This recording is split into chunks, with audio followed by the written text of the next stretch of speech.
안녕하세요. 오늘은 2021년 9월 6일 월요일 아침입니다. 안국과 새벽기도에 오신 여러분들을 진심으로 환영합니다. 저는 네파교회를 섬기는 정선옥이라고 합니다.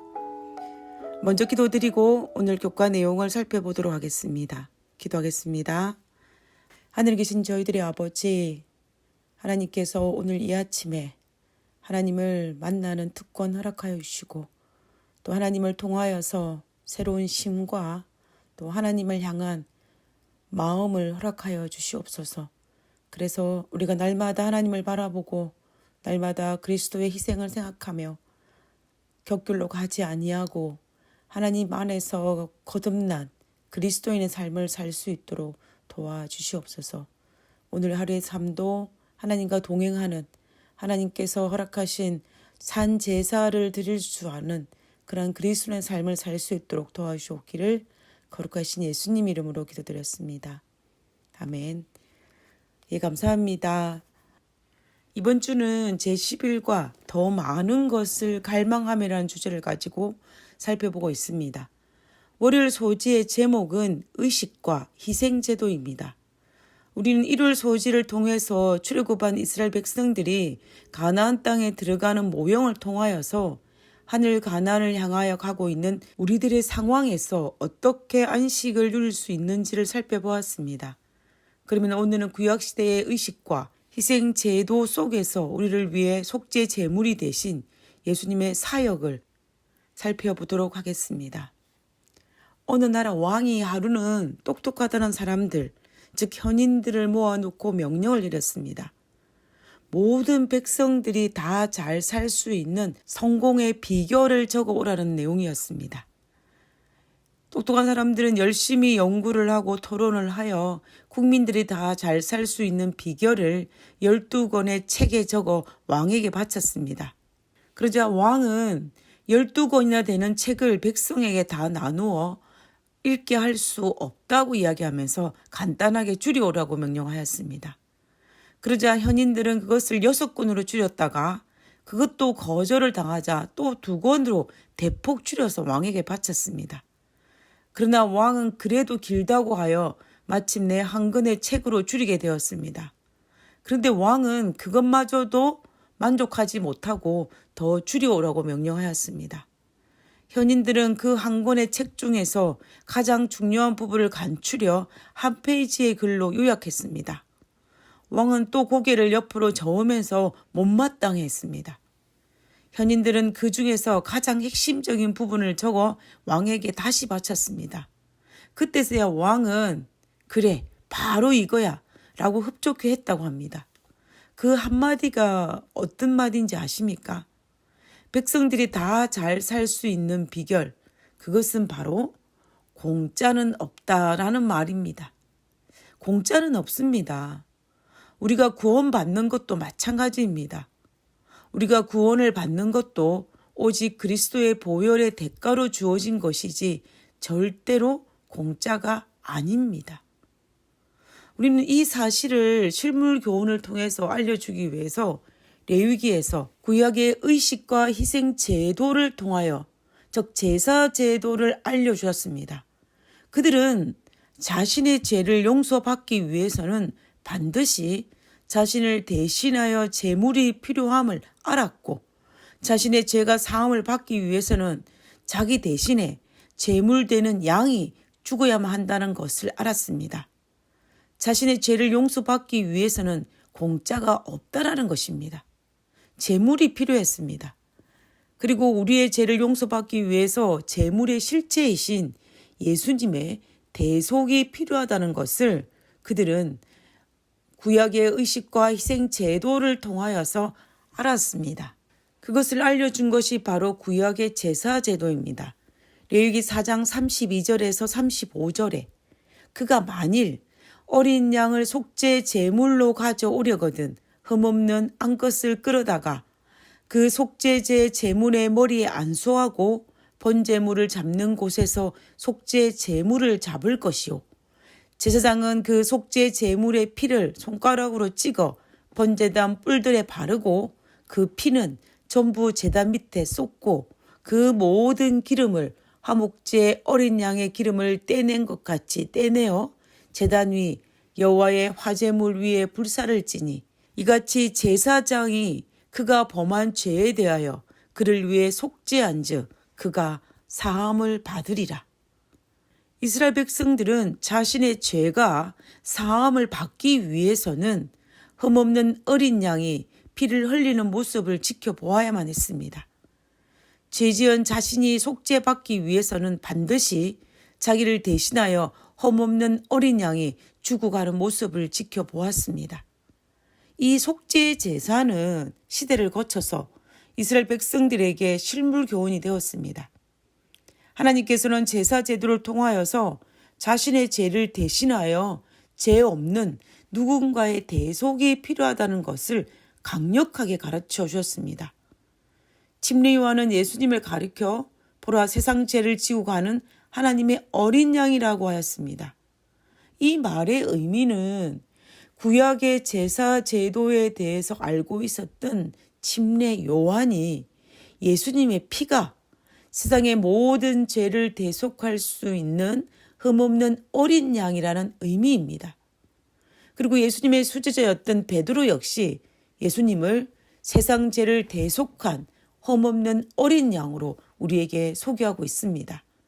베드로전서 1장 18절에서 19절에 너희가 알거니와 너희 조상이 물려준 헛된 행실에서 대속함을 받은 것은 은이나 금같이 없어질 거로 된 것이 아니요 오직 흠없고 점없는 어린 양 같은 그리스도의 보배로운 피로 된 것이니라. 제자 베드로는 예수님께서 구약에 우리의 죄를 대신하신 제물이 되셨음을 알았습니다. 자신의 죄를 대신하여 피를 흘리심을 알았다라는 것입니다.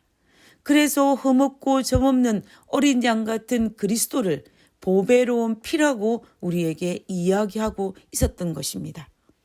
구약의 속죄 제사의 핵심은 반드시 피 흘리는 제사에 있었습니다. 이 당시 이스라엘 백성들은 자신의 죄를 속죄하는 희생제사를 드리면서 피가 얼마나 중요한 역할을 하고 있는지를 너무나 잘 알고 있었습니다. 피는 죄인이 하나님으로부터 용서를 받고 하나님과의 관계를 바로잡게 되는 모든 속죄 제사의 핵심이었음을 알고 있었습니다. 레위기 17장 11절에 보면 육체의 생명은 피에 있음이라. 내가 이 피를 너희에게 주어 단에 뿌려 너희의 생명을 위하여 속하게 하였으니 생명이 피에 있으므로 피가 죄를 속하느니라 라고 하였습니다. 결국 자신의 죄를 용서받기 위해서는 피 흘림이 있어야 하고 피가 죄를 사한다는 것을 알고 있었습니다. 공짜가 아니라는 것을 이스라엘 백성은 누구보다 잘 알고 있었습니다. 그리고 그 피가 상징하는 것이 무엇인지도 알고 있었습니다. 자신의 죄를 용서받기 위해서는 동물의 피가 실체가 아니라 그 어떤 실체가 있고 동물의 피는 그림자에 불과하다라는 것을 알고 있었다는 것입니다. 그러나 그 실체는 그러므로 에덴 동산에서 죄를 짓고 난 이후에 자신의 죄를 대신하여 양을 잡아 피를 흘리는 모습을 바라보면서 그들은 그리스도의 희생을 바라보게 되었고 자신이 지은 죄가 얼마나 큰 죄인지를 알았습니다. 그리고 아담의 두 아들이었던 가인과 아벨의 제사에서 가인의 제사는 곡식 제사로서 피 흘리는 희생 제사가 아니었기 때문에 하나님께서는 그 제사를 받아들일 수가 없었습니다. 왜냐하면 그리스도의 십자가의 대속을 거절하였기 때문입니다. 그와 반면에 아벨의 제사는 피 흘림이 있는 제사였기 때문에 받아들여진 것입니다. 바로 그리스도의 피를 상징하는 피 흘림의 제사, 예수 그리스도의 대속을 인정했기 때문입니다. 그러므로 이 당시에 이스라엘 백성들은 이 피가 메시아의 희생을 상징하는 것이고 피 흘리는 희생 제사를 드림으로 메시아를 통하여 죄가 사함을 받는 아벨의 제사를 인정하는 것임을 알았습니다. 153페이지에 있는 영감의 교훈을 한번 읽어보도록 하겠습니다. 그리스도에 대한 상징, 모든 죽어가는 희생제물은 그리스도에 대한 하나의 상징이었고 가장 엄숙하고 거룩한 의식으로서 정신과 마음에 감동을 주는 교훈이 되었으며 제사장들은 이런 의미들을 분명히 설명해 주었다. 희생제물들은 그리스도의 피를 통해서만이 죄에 대한 용서가 있다는 이 위대한 중대한 진리를 가르치기 위해서 하나님께서는 친히 명백하게 계획하신 것이다 라고 가려법은 기별 1권 107페이지에는 기록하고 있습니다. 결국 하나님께서는 이 의식과 희생 제도를 통하여서 하나님을 통하여 우리가 구원을 받을 수 있다는 것을 알려주기 위해서 구약의 그 많은 시간 동안 이스라엘 백성들에게 가르치고 그들이 지켜 행하라고 명하셨던 것입니다. 우리는 이 사실을 통하여서 이런 희생 제도는 우리를 위해 죽으시고 중보하시는 그리스도를 우리에게 보여주는 표상이요 모형이라는 것을 우리가 알 수가 있습니다. 그러므로 어쩌면 이런 끔찍한 희생 제사를 드림으로 자신의 죄를 용서받기 위해서는 그리스도의 피가 필요하다는 이 엄청난 진리를 피부로, 마음으로, 삶으로 깨닫고 그리스도의 피의 희생을 인정하고 고백하여 우리의 시선을 그리스도께 고정, 향해야 할 것입니다.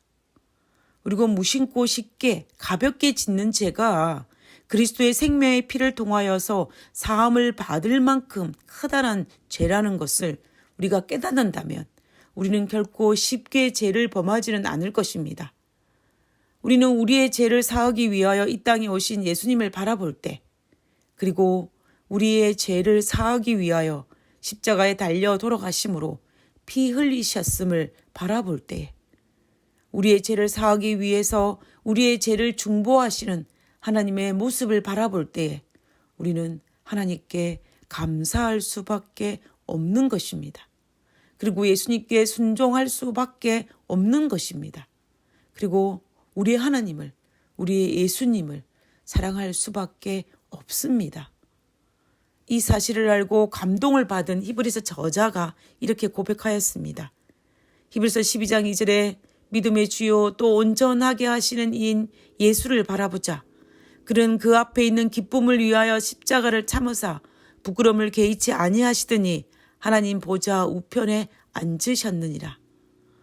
우리는 히브리서 저자의 호소처럼 우리를 위해서 피의 대가를 지불한 그리스도를 우리의 삶의 주인으로 모시고 날마다 피 흘림이 없는 가인의 제사가 아닌 피 흘림이 있는 아벨의 제사를 하나님께 드려야 할 것입니다. 우리가 너무나 잘 알고 있는 이 진리가 오늘 하루 우리의 삶을 새롭게 그리고 강하게 다가옴으로 하나님께 감사하는 하루, 소망의 하루를 보내시길 간절히 바라면서 오늘 교과 말씀을 마치도록 하겠습니다. 기도하고 마치겠습니다. 성경에 기록된 모든 내용은 우리의 유익을 위해 주어졌음을 믿습니다. 우리와 아무런 상관없는 듯 보이는 구약의 의식과 희생 제도 속에서 우리를 향한 예수님의 귀한 사역을 발견하며 그 사랑으로 인해 감사할 수 있게 도와주시옵소서. 하늘에 계신 저희들의 아버지, 하나님 성경 말씀을 통하여서 하나님께서 우리를 위해서 어떤 대가를 지불하셨다는 사실을 우리가 마음으로 믿고 우리의 삶에 인정하며 하나님을 우리의 개인의 구주로 영접하고 날마다 성령의 침례를 경험함으로 하나님 안에서 누릴 수 있는 최대한의 행복과 감사의 제사를 드릴 수 있도록 도와주시옵소서. 오늘 하루에 우리의 삶이 아버지께 영광이 되고 하나님과 동행한 하루 되게 하여 주시옵기를 거룩하신 예수님 이름으로 기도드렸습니다. 아멘.